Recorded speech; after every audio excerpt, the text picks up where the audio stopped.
नमस्कार, मैं डॉक्टर ओमकार साहू मृदुल एक बार पुनः आप सबकी सेवा में उपस्थित हूँ। हिंदी को सरलता प्रदान करने के लिए और सहजता प्रदान करने के लिए हम सब प्रतिबद्ध हैं और इस श्रृंखला की दूसरी कक्षा लेकर मैं आप सबके बीच में उपस्थित हूँ। पहला परिचय हमने पहली कक्षा पर वर्णमाला पर रखा था और दूसरा जो है आज हम मात्रा गणना पर। मात्रा, पहले तो ये जानना आवश्यक है कि मात्रा किसे कहते हैं। किसी वर्ण के उच्चारण में लगने वाली अवधि, उसमें लगने वाला समय, वह मात्रा कहलाता है कि वह कम है या फिर वो अधिक है। अगर कम हो तो हम उसे लघु कहते हैं, यदि अगर उसके उच्चारण में लगने वाला समय अधिक होगा तब हम उसे गुरु कहते हैं। लघु और गुरु ये दो पद होते हैं काव्य छंद के जो आधार स्तंभ होते हैं। इसी के आधार पर पूरा मात्रा गणना को हम आज अध्ययन करेंगे। आइए वर्णमाला के आधार पर जानते हैं कि कौन कौन से वर्ण और कौन कौन से स्वर लघु होते हैं, कौन कौन से स्वर गुरु होते हैं। एक चार्ट मैंने आप सबके बीच में रखा है प्रति दिवस की भांति। मात्रा गणना दो प्रकार के नियम इसमें मैंने बताया। पहला एक प्रकार होता है लघु, दूसरा होता है दीर्घ। दीर्घ को सदैव प्रदर्शित करते हैं 2 से और लघु को सदैव प्रदर्शित करते हैं 1 से। लघु यानी हर्ष, दीर्घ यानी गुरु। अब देखिए कौन कौन से वर्ण, कौन कौन से व्यंजन, कौन कौन से स्वर जो है लघु है, कौन कौन से स्वर गुरु है।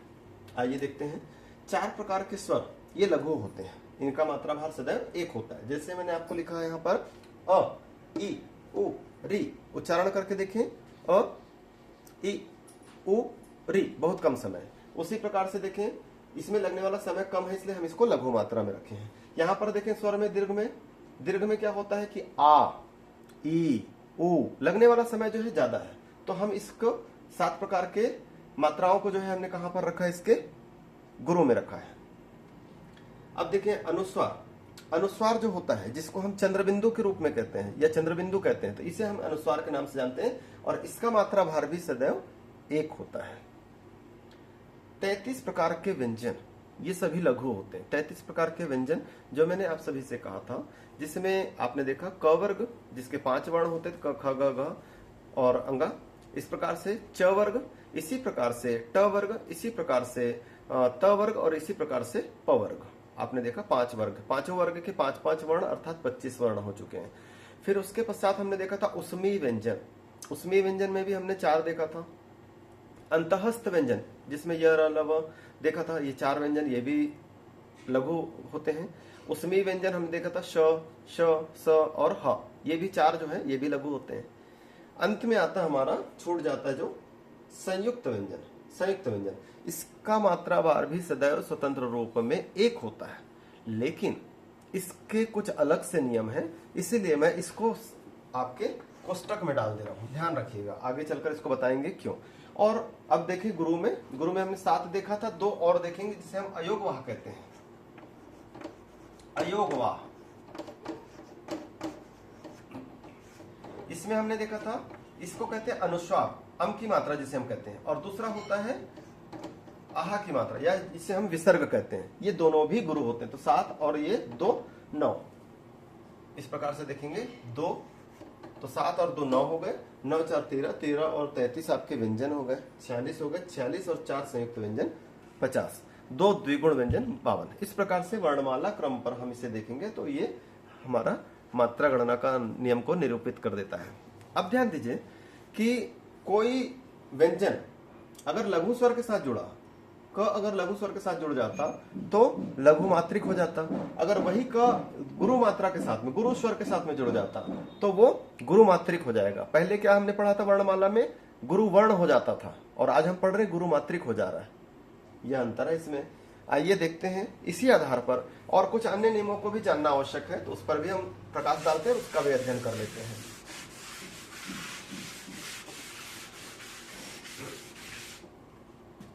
हमने यहाँ पर 4 संयुक्त व्यंजन देखे थे और उस संयुक्त व्यंजन के आधार पर ही संयुक्ताक्षर का नियम देखते। पहला नियम संयुक्ताक्षर का नियम।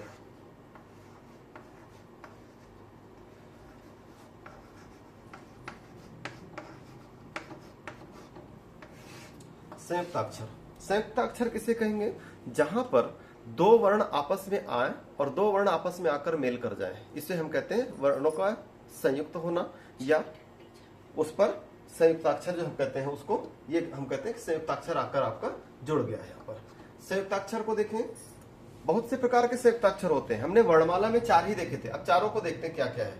हमने देखा था त्र, हमने देखा था छ, हमने देखा था श्र और हमने देखा था ज्ञ। ये संयुक्ताक्षर देखे थे जिसमें 2 व्यंजन आपस में मिलते हैं। इसमें त और र मिलता है, इसमें क और स मिलता है, इसमें स और र और इसमें ज और इया। इसी प्रकार से आप देखेंगे प्र, क्र, ध और एक द्य होता है, द्य। इसे भी देखिए संयुक्ताक्षर है। इसके अलावा आप देखेंगे र की रेव, किसी शब्द में अगर र की रेव आ जाती है, जैसे हम देखेंगे ऐसे ऐसे, ये र की रेव जैसे त पर लग गया र की रेव, यह भी संयुक्ताक्षर बना देता है, यह भी संयुक्ताक्षर बना देता है और यह भी संयुक्ताक्षर बना देता है। आप देखेंगे द के साथ व जुड़ जाता है, यह भी संयुक्ताक्षर बना देता है। तो इन सब के नियमों में हमें क्या ध्यान देना है, जब कोई संयुक्ताक्षर किसी शब्द में प्रयुक्त होता है और वह सामने प्रयुक्त हो, सामने प्रयुक्त हो। पहला नियम क्या देख रहे हैं हम इसका, पहला कि इससे प्रारंभ होने वाला शब्द अर्थात ये प्रारंभ हो, इससे शब्द प्रारंभ हो तो इसका मात्रा भार सदैव 1 होगा। जैसे देखिए हम लिखते हैं यहां पर छत्री लिखते हैं, छत्री।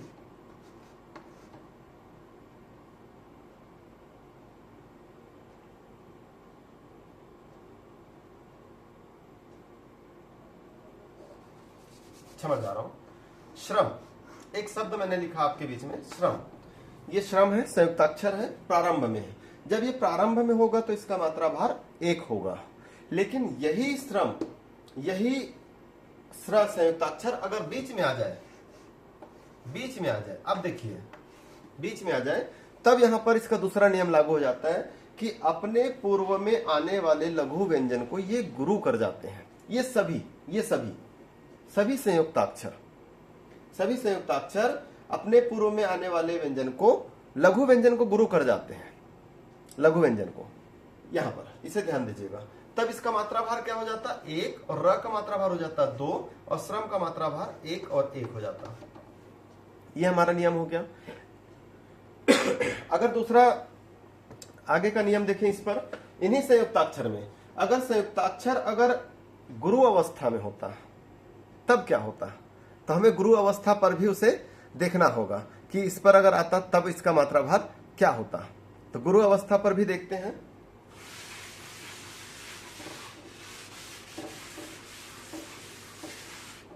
गुरु अवस्था पर होता स्रोत, स्रोत, तब क्या होता, तब इसका मात्रा भार सदैव गुरु ही रह जाता। अगर इसके सामने कोई लघु वर्ण होगा तभी उसको गुरु करेगा, ये ध्यान दीजिएगा। यह एक हमारा संयुक्ताक्षर का नियम हो गया। इसके साथ साथ कुछ संयुक्ताक्षर दूसरे प्रकार के आएंगे, जैसे अस्त। आधा स और त का उच्चारण हम एक साथ करते हैं क्योंकि ये भी एक अर्धवर्ण है। अर्धवर्ण को भी हम संयुक्ताक्षर कहते हैं क्योंकि इसके साथ यह संयुक्त रूप से आ रहा है। तो क्या होगा, यहां पर भी वही नियम लागू होगा। आधा वर्ण, समस्त आधा वर्ण अपने पूर्व में आने वाले लघु व्यंजन को गुरु कर जाएंगे। तो ये स किसका प्रभाव डालेगा, अ पर, अ पर डालेगा और इसका मात्रा भार हो जाएगा 2, 1। लेकिन अगर यही स अगर सामने आता, अगर सामने आता तब क्या होता, तो हमें इसको भी देखना है कि अगर ये सामने आ जाता तब क्या होता। स्थिर या स्थल, ऐसे देख लें। आधा सा सामने है तो इसका भार लेने के लिए कोई नहीं है, इसका भार लेने के लिए कोई नहीं है, तो क्या होगा, इसका भार क्या हो जाएगा, 0 हो जाएगा। अब हम थल का मात्रा भार देखें तो 1, 1 हो जाएगा, 1, 1 हो जाएगा। ये इसका नियम होता है। तो तीसरा नियम मैंने आपको बता दिया यहां पर।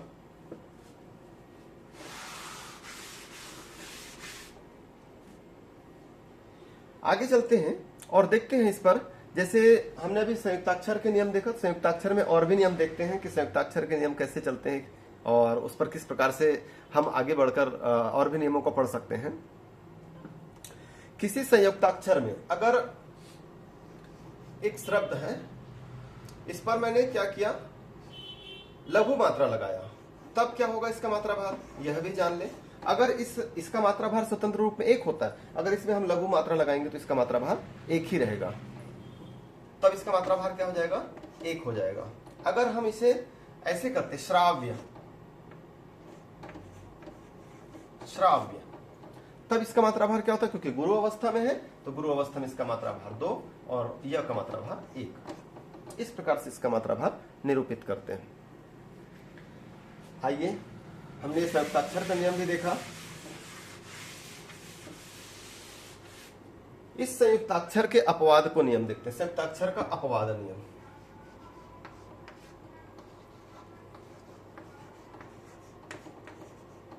संयुक्ताक्षर का अपवाद नियम केवल वहीं पर लागू होता है जहां पर ह जो है वो गुरु अवस्था में हो, ह जो गुरु अवस्था में हो। देखें कैसे,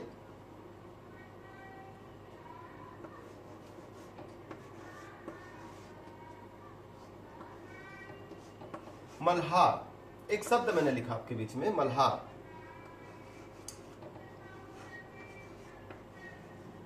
कुल्हड़,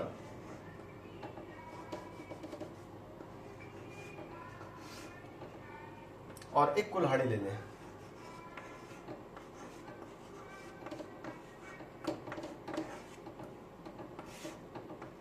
कुल्हाड़ी। अब देखिए, अगर सामान्य नियम होता, सामान्य नियम अर्धवर्ण का या संयुक्ताक्षर का, तब क्या होता, ये ल इसको गुरु कर देता। क्यों? क्योंकि यहाँ पर ह जो है लघु अवस्था में है, तब इसका मात्रा भार कितना होता, 2 1 1 होता। लेकिन जब ह गुरु अवस्था में हो तो इसका मात्रा भार क्या हो जाता है, 0 हो जाता है। तब ये इस पर प्रभाव नहीं डालता, तो कुल्हाड़ी का मात्रा भार कितना हो जाएगा, 1 2 और 2। मल्हार का क्या हो जाएगा, 1 और 2 और 1।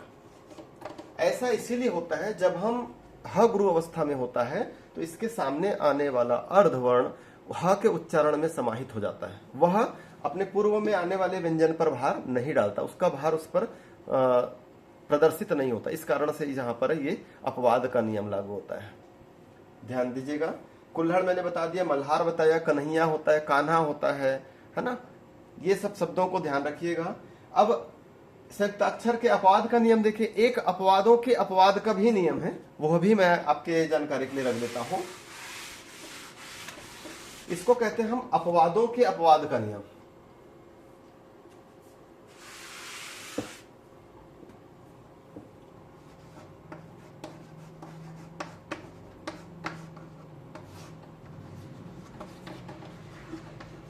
अपवाद का नियम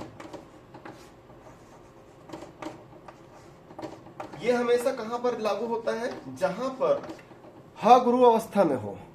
पुनः वही स्थिति है कि ह गुरु अवस्था में हो, ये पहली शर्त है। और इसके पूर्व में आने वाला व्यंजन अर्धवर्ण जो है वही लघु व्यंजन भी बन जाए। अर्थात देखिए, ये दोनों व्यंजन समान हो, अर्धवर्ण वाला और लघु व्यंजन वाला, ये दोनों समान हो, तब यहाँ पर अपवादों के अपवाद का नियम लागू होता है। और यहाँ पर ये नियम किसके तरह भांति कार्य करने लग जाएगा, संयुक्ताक्षर के नियम की तरह। अर्थात ये हो जाएगा कि ये न जो है इसको गुरु कर जाएगा। तो पुनः हम उसी नियम पर आ गए, 2 इसका 2। इसी प्रकार से ये 4 शब्द ही ऐसे मिलते हैं। देखें इस पर, नन्हे, नन्ही, और इन सब का मात्रा भार अब कितना होगा, 2 2 2 2। एक शब्द और मुझे मिलता है, वो आता है लिल्हारे।